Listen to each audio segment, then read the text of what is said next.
ছোট্ট সোনারা, আশা করি সবাই ভালো আছো। আগের দিন আমরা শহীদ যতীন্দ্রনাথ দাশের এই গল্পটা রিডিং পড়ে শুনিয়েছিলাম। আজকে তার প্রশ্ন উত্তর নিয়ে আমরা আলোচনা করব। দেখো, প্রথমে কবি পরিচিতি রয়েছে। কবি পরিচিতি আমাদের গল্পের লেখক আশিস কুমার মুখোপাধ্যায়ের সম্বন্ধে কিছু লেখা। আশিস কুমার মুখোপাধ্যায় কোন খেলার ধারাভাষ্য ছিলেন? আমরা এখানে উত্তরটা দেখে নেব। আশিস কুমার মুখোপাধ্যায় আকাশবাণীতে ফুটবল খেলার ইংরেজি ধারাভাষ্যকার ছিলেন। আচ্ছা, তার পরের প্রশ্নটা হলো, তার লেখা একটি বইয়ের নাম লেখো। তার লেখা একটি বইয়ের নাম হলো স্বাধীনতার রূপকার নেতাজি সুভাষ। এবার আমরা 2 দাগের প্রশ্নে চলে আসব। 2 দাগের প্রথম প্রশ্নে বলা আছে, নিচের প্রশ্নগুলির একটি বাক্যে উত্তর দাও। একটি বাক্যে, একটি দুটি বাক্যে উত্তর দিতে হবে।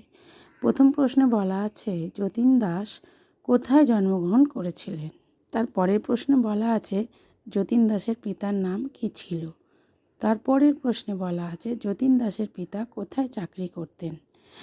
2.4 প্রশ্নে বলা হয়েছে, যতীন দাসের ছদ্মনাম কী ছিল?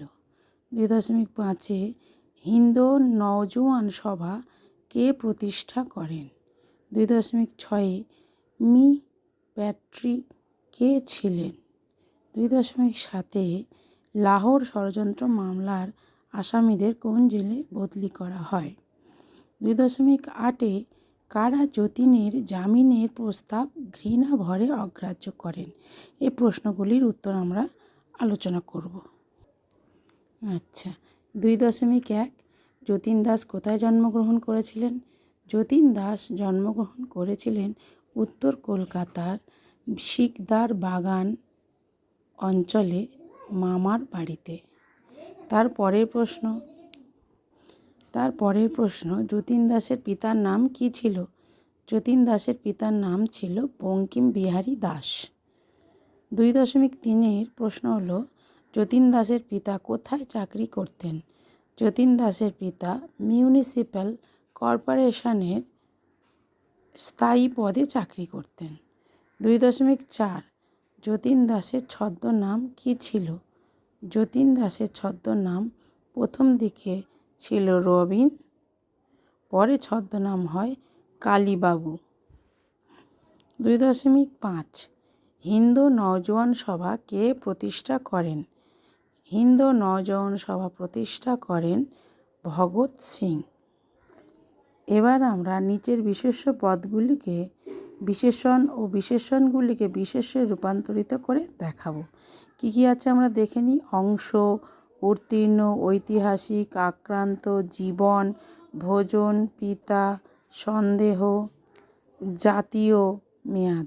এইগুলোর আমরা বিশেষ্যগুলোকে বিশেষণে আর বিশেষণগুলিকে বিশেষ্যে রূপান্তরিত করি। দেখো, বিশেষ্য অংশ আংশিক, উত্তরণ উত্তীর্ণ, জীবন জীবিত, পিতা পৈতৃক, জাতি জাতীয়। এই বিশেষ্য একদিকে, বিশেষণ একদিকে। তোমাদের বোঝার জন্য, সুবিধার জন্য আলাদাভাবে করে দিয়েছি। বিশেষ্য বিশেষণ আবার ইতিহাস ঐতিহাসিক, আক্রমণ আক্রান্ত, ভোজন ভোজ্য, সন্দেহ সন্দিগ্ধ, মেয়াদ মেয়াদি। এবার আমরা 4 দাগের সন্ধি বিচ্ছেদগুলো আলোচনা করব। সন্ধি বিচ্ছেদে পর্যন্ত, কিন্তু, প্রত্যক্ষ, সিদ্ধান্ত, যতীন্দ্র, ব্যাঘ্র ইত্যাদি রয়েছে।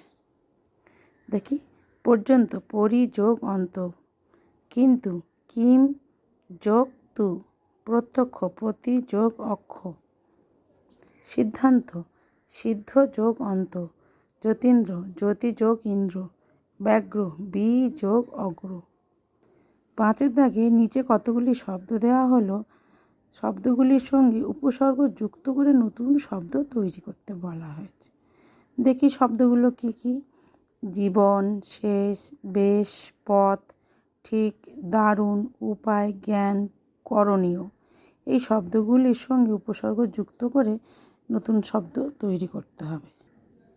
এখানে দেখো, আ যোগ জীবন, আজীবন। পরি যোগ শেষ, পরিশেষ। প্র যোগ বেশ, প্রবেশ। বি যোগ পথ, বিপথ। বে যোগ ঠিক, বেঠিক। নি যোগ দারুণ, নিদারুণ। নির যোগ উপায়, নিরুপায়। বি যোগ জ্ঞান, বিজ্ঞান। অনু যোগ করণীয়, অনুকরণীয়। এবার আমরা 6 দাগের কী আছে দেখি। নিচে কতগুলি গুরুত্বপূর্ণ ঘটনার সাল তারিখ দিয়ে দেওয়া হয়েছে। এই ঘটনাগুলি গল্প থেকে খুঁজে বের করে করে লিখব আমরা। প্রথমে দেওয়া হয়েছে 27শে অক্টোবর 1904। তারপরে দেওয়া হয়েছে 8ই এপ্রিল 1929। তারপর আছে 25শে জুন 1929। তারপর আছে 11ই আগস্ট 1929। তারপরে আছে শেষে 13 সেপ্টেম্বর 1929। দেখো তোমরা, 8ই এপ্রিল 1929 খ্রিস্টাব্দে কী হয়েছিল? দিল্লিতে কেন্দ্রীয় ব্যবস্থাপক সভার অধিবেশনে জগৎ সিং ও বটুকেশ্বর দত্ত বোমা ফাটান 8ই এপ্রিল। 25শে জুন 1929 খ্রিস্টাব্দে যতীন দাস ও তার 15 জন সহযোদ্ধাকে লাহোর ষড়যন্ত্র মামলার আসামি হিসাবে লাহোর সেন্ট্রাল জেলে বদলি করা হয়। 11ই আগস্ট 1929 খ্রিস্টাব্দে বড়